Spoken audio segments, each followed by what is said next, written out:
Happy babies and mommy's, कैसे हैं आप लोग? होपफुली अच्छे ही होंगे। आज के इस वीडियो में हम लोग बात करेंगे कि डाइट का आखिर क्या रोल होता है न्यू मदर्स की लाइफ में, कि उनका ब्रेस्ट मिल्क भी अच्छा बना रहे, उनकी सेहत भी अच्छी रहे, बच्चे की सेहत भी अच्छी रहे। तो इन सारी चीज़ों के लिए आपको क्या करना चाहिए और क्या नहीं करना चाहिए। इसके अलावा लास्ट में मैं आपके वीडियो के एक छोटा सा डाइट चार्ट भी शेयर करूंगी, जिसको देख करके आपको आइडिया लग जाएगा कि अगर आप एक नर्सिंग मदर हैं, मतलब अगर आपका बच्चा अभी ब्रेस्ट फीड करता है, तो आपको किस तरह का फूड अपने डाइट में इंक्लूड करना चाहिए। अगर वीडियो आपके काम की हो तो सब्सक्राइब कर लीजिएगा इस चैनल को और साथ ही साथ लाइक और शेयर जरूर करिएगा इस वीडियो को। देखिए, सबसे पहली चीज़ ये होती है कि बैलेंस डाइट इसलिए भी बहुत ज़रूरी होती है आपकी लाइफ में, जिससे आपकी इंटरनल रिकवरी बहुत अच्छे से हो जाए और आपका जो ब्रेस्ट मिल्क है वो भी अच्छा बना रहे, प्लस उसकी क्वालिटी भी अच्छी हो और अमाउंट भी कम ना हो, जिससे कि आपका बच्चे का पेट भी कंप्लीटली भर जाए। देखिए, डिलीवरी के टाइम पे हम सब लोगों को पता है कि फीमेल की बॉडी में कई तरह के चेंजेस होते हैं, मतलब एक्सटर्नली, मतलब मूड स्विंग्स से लेकर के हार्मोन्स को लेकर के ब्लीडिंग और हर तरह के चेंजेस होते हैं। मतलब एक्सटर्नली और इंटरनली दोनों ही तरह से बहुत लॉस होता है बॉडी का। तो इन सारे चेंजेस को अच्छे से अडॉप्ट करने के लिए आपकी बॉडी के पास स्ट्रेंथ होनी चाहिए। इसीलिए कहा जाता है कि स्टार्टिंग के डेज में आपको अपना एक्स्ट्रा ध्यान रखना चाहिए। खास करके जो स्टार्टिंग के 2 महीने होते हैं वो बहुत ही इंपॉर्टेंट होती हैं लाइफ के। मतलब वो ऐसे टाइम होता है कि अगर उस टाइम पे आपकी केयर बहुत अच्छे से हो गई, आपने अपनी केयर खुद से बहुत अच्छे से कर ली, खुद का ध्यान अच्छे से रख लिया, तो आगे की पूरी लाइफ आपकी बहुत स्मूथ जाने वाली है। अदरवाइज 2 महीने के बाद से ही आपके बहुत सारे रोग आपको दिखने शुरू हो जाएंगे। सबसे मेजर जो प्रॉब्लम हो जाती है वो होती है बैक पेन की। इसके बाद बोन्स बहुत वीक हो जाती हैं, ब्लड का लेवल बहुत ज़्यादा कम हो जाता है, वीकनेस हो जाती है। और वैसे ही बच्चे के साथ जो 24 घंटे वाली नौकरी होती है ना, उसमें तो वैसे ही मतलब मेंटली तो इतना ज़्यादा स्ट्रेस हो जाता है कि आप बिल्कुल आराम तो कर पाते नहीं हैं, सिर्फ काम काम काम ही करते रहते हैं। तो इस वजह से आप बहुत ज़्यादा पैनिक हो जाते हैं। तो सारी चीज़ों को ओवरकम करने के लिए यही वो टाइम होता है जब आप आपको मेंटली और फिजिकली स्ट्रांग बनाते हैं। अब मैं आप लोगों को बताती हूँ कि आप लोग को ऐसी क्या क्या चीज़ें स्टार्ट करनी चाहिए जिससे कि आपकी जो पूरी रिकवरी होती है वो फास्ट हो जाए। सबसे पहली चीज़ ध्यान रखिए कि हमें पता है कि बहुत बड़ा काम होता है बच्चों को संभालना, हमें टाइम नहीं मिलता है, लेकिन फिर भी आप कहीं पे रिमाइंडर लगा के रखिए कि आपको हर 2 घंटे पे कुछ ना कुछ खाना है। मतलब मुझे याद है कि मैं तो अपनी प्रेगनेंसी के बाद शायद इतनी ज़्यादा बिजी हो जाती थी कि हर 2 घंटे के बाद मुझे खाना खाना के तो क्या पानी पीना तक भी याद नहीं रहता था। थैंक्स टू माई मॉम कि उन्होंने मतलब इतनी अच्छे से केयर करी कि उसके बावजूद भी मुझे कोई प्रॉब्लम नहीं है। तो इसीलिए आप हर 2 घंटे पे एक रिमाइंडर सेट करिए कि आपको हर 2 घंटे पे कुछ ना कुछ ज़रूर खाना है, ताकि जो ब्रेस्ट मिल्क की सप्लाई है वो अच्छी बनी रहे और जो उसकी क्वालिटी है वो भी अच्छा रहे। क्योंकि जब बच्चा बहुत अच्छे से दूध पीना शुरू कर देता है ना, और वो जब एक बार खींच के आपका दूध पी लेता है, तो उसके बाद आपको इंटरनली बहुत ज़्यादा वीकनेस फील होती है, एंड दैट्स ट्रू। तो इससे बचने का भी सबसे अच्छा तरीका है कि हर 2 घंटे पे आपको कुछ ना कुछ ज़रूर खाना है। वो क्या खाना है वो आगे की वीडियो में मैं आपको बताऊंगी। दूसरी इंपॉर्टेंट चीज़ कि आपको अपने डाइट में एटलीस्ट 8 से 10 ग्लास पानी के शामिल करने हैं। वो कैसा भी पानी हो सकता है, वो आपके ऊपर है। मतलब अगर आप हेल्थ के पॉइंट ऑफ व्यू से देखती हैं तो आप जीरा वाटर, अजवाइन वाटर या फिर गर्म पानी, गुनगुना पानी, मतलब जिस तरह का भी लेना चाहती हैं उस तरह का लीजिए, लेकिन 8 से 10 ग्लास पानी ज़रूर लीजिए। ब्रेस्ट मिल्क का 80% वाटर ही होता है। अमाउंट बढ़ाने के लिए भी सबसे अच्छा तरीका है कि अपनी बॉडी में वाटर का की कोई कमी मत होने दीजिए। इसके अलावा आपकी बॉडी के जितने भी चेंजेस हैं ना, उन सबको रिकवर करने के लिए भी पानी बहुत इंपॉर्टेंट रोल प्ले करता है। नेक्स्ट जो सबसे इंपॉर्टेंट चीज़ है कि आपको अपने डाइट में 2 से 3 ग्लास दूध के ज़रूर शामिल करना है, ताकि आपकी बॉडी में जो कैल्शियम का लेवल है वो मेंटेन रहे। कैल्शियम की वजह से जो आपकी बोन्स होती हैं वो स्ट्रांग होती है। ऑब्वियसली अभी तक आपके कमर के ऊपर बहुत ज़्यादा प्रेशर था, अब बेबी के डिलीवर होने के बाद आपकी जो कमर है वो थोड़ा रिलैक्स करती है, वेस्ट का पोर्शन थोड़ा रिलैक्स करता है, वहाँ पर रिपेयरिंग शुरू होती है। जो भी आपके बॉडी के ऑर्गन्स बड़े हो गए थे, जैसे यूट्रस और इस तरीके से सारी चीज़ें जो बड़ी हो गई थी, वो सारी अब धीरे धीरे बैक टू पोजीशन आ रही है। तो उन सारी चीज़ों को नॉर्मलाइज करने के लिए कैल्शियम का बहुत बड़ा रोल होता है। साथ ही कैल्शियम के साथ आपको प्रोटीन को भी इग्नोर नहीं करना है। तो प्रोटीन के लिए आपको अपने डाइट में दाल को बहुत अच्छे से शामिल करना है। देखिए, ये तो मैं वेजिटेरियन के लिए बता रही हूँ, क्योंकि मैं वेजिटेरियन हूँ, तो मैं उसी के हिसाब से एक्सप्लेन करती हूँ अपनी वीडियोज़ में। तो आपको अपने डाइट में दाल, सब्जी और फ्रूट्स, इन सारी चीज़ों का एक बहुत ही अच्छा बैलेंस बना करके लेना है। अदरवाइज़ क्या होगा कि आपकी बॉडी में प्रोटीन की कमी हो जाएगी। ग्रीन वेजिटेबल्स आपके आयरन, मतलब आपका जो हीमोग्लोबिन है उसको बैलेंस करने के लिए ज़रूरी होता है। और फ्रूट्स तो हम सब लोग को पता है कि एंटीऑक्सीडेंट, विटामिन, मिनरल्स इन सब से रिच होते हैं। तो इसीलिए इन सारी चीज़ों का आपको बिल्कुल भर भर के अमाउंट लेना है अपनी डाइट में। इसके बाद में लास्ट में आपको अपनी डाइट में, पूरी डाइट में विटामिन सी को ज़रूर लेना है। अब इस लॉकडाउन और ये कोरोना के टाइम से तो आपको एटलीस्ट इतना समझ में आ गया होगा कि आपके इम्यून सिस्टम, डिफेंस सिस्टम के लिए विटामिन सी कितना ज़्यादा इंपॉर्टेंट है। हर जगह यही कहा जा रहा है कि विटामिन सी लीजिए। इसी को देखते हुए आपको ये चीज़ भी ध्यान रखनी चाहिए कि आपके बॉडी में जो आयरन की कमी है ना, उसको बैलेंस करने में विटामिन सी का बहुत मेजर रोल होता है, क्योंकि हीमोग्लोबिन बॉडी में एब्जॉर्ब ही नहीं होगा जब तक कि विटामिन सी नहीं आएगा। तो आपको ब्लड लॉस जो हुआ है उसको रिकवर करने के लिए विटामिन सी का बहुत अच्छा रोल है। आप विटामिन सी के लिए आंवला ले सकते हैं किसी भी फॉर्म में, कीवी ले सकते हैं, पपाया ले सकते हैं, संतरा खा सकते हैं, अमरूद खा सकते हैं। मतलब ये सारे फ्रूट्स ऐसे हैं जो कि विटामिन सी से में रिच होते हैं। कहा जाता है कि ठंडी चीज़ें आफ्टर डिलीवरी नहीं लेनी चाहिए।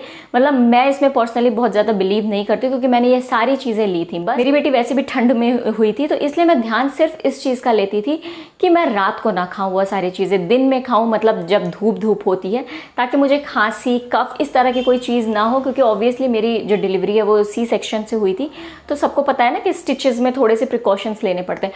तो इस वजह से मैं फ्रूट्स को सिर्फ दिन में लेना प्रेफर करती थी, अदरवाइज और कोई रीज़न नहीं था कि मैं उन चीज़ों को दिन में लेती थी। अब ये तो बात हो गई कि आपको क्या क्या करना चाहिए।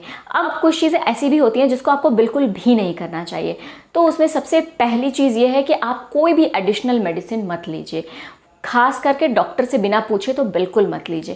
क्योंकि आप जो चीज़ भी खाएंगी वो ब्रेस्ट मिल्क के थ्रू अल्टीमेटली आपके बच्चे की बॉडी में जाना है, और वो अच्छा है, ख़राब है, दैट डज, मतलब बच्चे को ज़रूरत है या नहीं है उस चीज़ की, फिर भी वो उसकी बॉडी में जाएगी, जो कि कहीं ना कहीं उसको साइड इफ़ेक्ट ज़रूर देगी।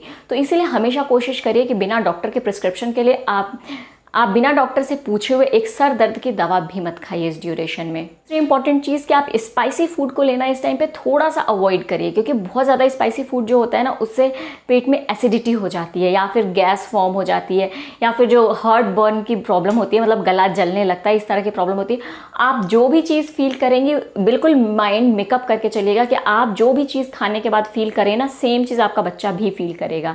जैसे एक एग्जाम्पल दे रही हूँ कि अगर आपने ऑरेंजेस खाया और ऑरेंज खाने के बाद आप नहीं कंफर्टेबल हैं, आपको लग रहा है कि हाँ गले में कुछ इन्फेक्शन सा लग रहा है, या ठंड की वजह से कुछ आपने ठंड खा लिया और उसकी वजह से गले में खरखराहट है, तो सेम चीज़ आपका बच्चा भी फील करेगा आपके दूध को पीने के बाद। तो इसीलिए आप ऐसी सारी चीज़ें जो कि आपको अनकंफर्टेबल फील करवाती हैं, वो सारी चीज़ें आपको इस टाइम में नहीं खानी है। इसके बाद बहुत ज़्यादा स्ट्रॉन्ग फ्लेवर, मतलब जिसमें बहुत ज़्यादा महक हो, ऐसी चीज़ों को भी आप मत लीजिए, उसको भी अवॉइड करिए लेने में। क्योंकि बच्चा जब दूध पीता है ना, तो दूध में भी स्मेल आती है इन सारी चीज़ों को। मतलब मैंने देखा है, मतलब मेरा कोई पर्सनल एक्सपीरियंस नहीं है ऐसा, कि फ़िश खाने के बाद लोग कहते हैं कि जब बच्चा दूध लेता है तो फ़िश की स्मेल बहुत स्ट्रॉन्ग होती है, तो उसकी स्मेल आ जाती है। या फिर आप अगर कच्ची प्याज खाते हैं, कच्चा लहसुन खाते हैं, तो उसकी स्मेल आ जाती है मिल्क में, जिसकी वजह से बच्चा बहुत इरिटेट हो जाता है, रोने लगता है, दूध पीना पसंद नहीं करता है। बहुत लोग कहते हैं मेरा बच्चे ने दूध पीना छोड़ दिया, तो उसका भी ये कभी कभी रीज़न होता है कि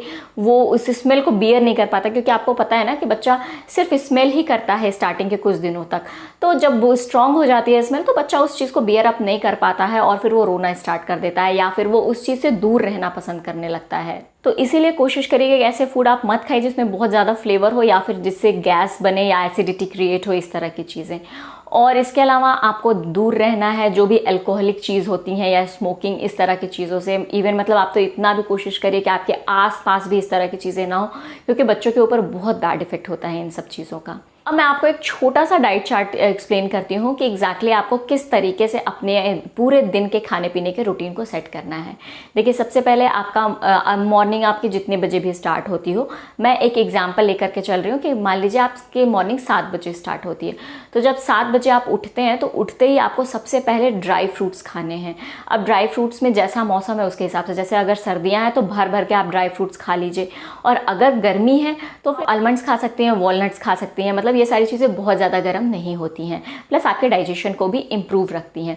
इसके साथ में जो भी रीजनल रेसिपीज़ होती हैं, जो भी डिलीवरी के बाद बनाई जाती हैं, जैसे हमारे यहाँ पे बोला जाता है सुठौरा, तो अगर सुठौरा है तो वो आप उसी टाइम पे खाइए, क्योंकि सुबह का जो फर्स्ट मील होता है वो सबसे ज़्यादा हैवी होना चाहिए, ताकि उसको डाइजेस्ट होने में अच्छा टाइम मिल जाए। और वो जो फर्स्ट मील होता है ना, और जो फर्स्ट ब्रेस्ट फीड होता है ना, वो भी बच्चा बहुत अच्छे से लेता है क्योंकि उसको भी बहुत तेज़ भूख लगी होती है। तो इस वजह से भी आपका फर्स्ट मील बहुत अच्छा होना चाहिए। इसके साथ में अगर आप एक टी लवर हैं तो आप चाय भी पी सकते हैं या फिर आप ब्रेड टोस्ट ले सकते हैं, आपका जो भी मन करे। ये तो हो गया फर्स्ट मील के बाद। इसके बाद आपका टाइम होता है ब्रेकफास्ट का। तो ब्रेकफास्ट आपका ऑब्वियसली 2 घंटे बाद होगा, 7 बजे से 2 घंटे, आप जितने बजे भी ले रहे हैं ये ड्राई फ्रूट्स, उसके 2 घंटे बाद आपको करना है ब्रेकफास्ट। अब ब्रेकफास्ट भी आपका बहुत रिच होना चाहिए। ब्रेकफास्ट में आप कुछ भी ले सकते हैं, जो भी है, बस मेक श्योर कि आपके जो वेजिटेबल्स हैं वो बहुत ज़्यादा होनी चाहिए उसमें। जैसे अगर आप पोहा बना रहे हैं तो उसमें बहुत सारी वेजिटेबल्स, कलरफुल वेजिटेबल्स, जैसे आप बीन्स भी डाल लीजिए, आलू भी डाल लीजिए, गाजर डाल लीजिए, शिमला मिर्च डाल लीजिए, मतलब ऐसे भर भर की चीज़ें उसमें डालिए ताकि वो बहुत हेल्दी भी हो जाए, प्लस आपको बहुत रिच सी फीलिंग दे। अगर आपको पराठा खाने का मन है तो आप कोई भी स्टफ्ड पराठा, मतलब इस तरीके से चीज़ें आप खाइए। इसके साथ में आप चाहे तो चाय ले सकती हैं, अगर आपका मन है तो आप दही ले सकती हैं, जो भी आपका मन है। इसके बाद आप नेक्स्ट आइए तो मिड डे स्नैक बोलते हैं जिसको, वो टाइम होता है। तो उस टाइम पे अगर आपका मन है तो वो भी आपको 2 घंटे बाद ही लेना। हालांकि इतना हैवी हो जाता है ब्रेकफास्ट कि उसके बाद ज़्यादा भूख नहीं लगती है, लेकिन चूंकि मैंने बोला ना कि आपको हर 2 घंटे पे कुछ खाना है, तो अब ये टाइम है। अब इस टाइम पे आप कुछ भी खा सकती हैं। आपका मन है तो आप सिर्फ 1 पीस कोकोनट भी खा सकती हैं या फिर कोई फ्रूट्स खा सकती हैं। फ्रूट्स नहीं खाना का मन है तो सूप पी सकती हैं, वो भी नहीं मन है तो सिर्फ 1 बोल कर्ड का ले सकती हैं या फिर गर्म दूध पी सकती हैं। सब कुछ भी नहीं खाना है तो आप एक सिंपल सलाद का कटोरा भर के खा लीजिए। आपको जो भी पसंद है, खीरा, गाजर, इस तरीके से जो जो चीज़ें ऐड करनी है उसमें ऐड करके आप खा लीजिए। फिर इसके बाद जब लंच की बात करें तो लंच में आपको एटलीस्ट 2 से 3 रोटियां खानी है। इसके अलावा चावल अगर आपको पसंद है तो थोड़ा सा आप चावल ले सकती हैं, कटोरी भर के दाल ले लीजिए, कटोरी भर के सब्जी होनी चाहिए आपके साथ में, और उसके अलावा सैलेड भी ज़रूर होना चाहिए। मतलब ये मैं आपको एक एग्जांपल दे रही हूँ कि आपको किस तरीके से अपने आप को रिकवर करने के प्रोसेस को फास्ट करना है। बाद आप 4 बजे की टी में रोस्टेड चना ले सकती हैं, उसके साथ में चाय ले सकती हैं, ढोकला पसंद है तो ढोकला खा सकती हैं, पोहा खा सकती हैं, जबे खा सकती हैं, मतलब anything you can eat what ever you like. और लास्ट में डिनर का टाइम होता है। डिनर में भी जैसा आपने लंच में किया उसी को चेंज करके आप खा सकती हैं। बस एक चीज़ कहना चाहूँगी कि मतलब प्रोटीन का रिच सोर्स रखिएगा। जैसे आप कढ़ी बहुत अच्छे से खाइए, कढ़ी से जो क्वालिटी होती है ना मिल्क की, वो बहुत अच्छी होती है। और लास्ट में सोने से पहले फिर आप 1 ग्लास मिल्क ले लीजिए, जिससे आपको नींद भी मतलब जितने देर की भी मिलनी है अच्छी मिलेगी और थोड़ा सा बॉडी को रिलैक्स हो जाएगा। तो ये एक छोटा सा डाइट चार्ट मैंने आपको शो किया कि जिससे आप अपनी बॉडी की रिकवरी के प्रोसेस को फास्ट कर सकती हो।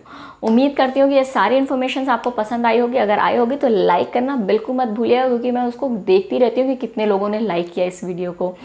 साथ ही साथ मुझे कमेंट करके ज़रूर बताइएगा कि ये वीडियो, साथ ही साथ अगर आपकी कोई भी क्वेरीज हो तो मुझे कमेंट ज़रूर करिएगा, मैं आपको रिप्लाई करूँगी। साथ ही साथ अगर आपकी कोई भी क्वेरी हो तो मुझे कमेंट करके ज़रूर पूछिएगा। मिलती हूँ आपको अपने नेक्स्ट वीडियो में। Till then take care, bye bye, happy babies.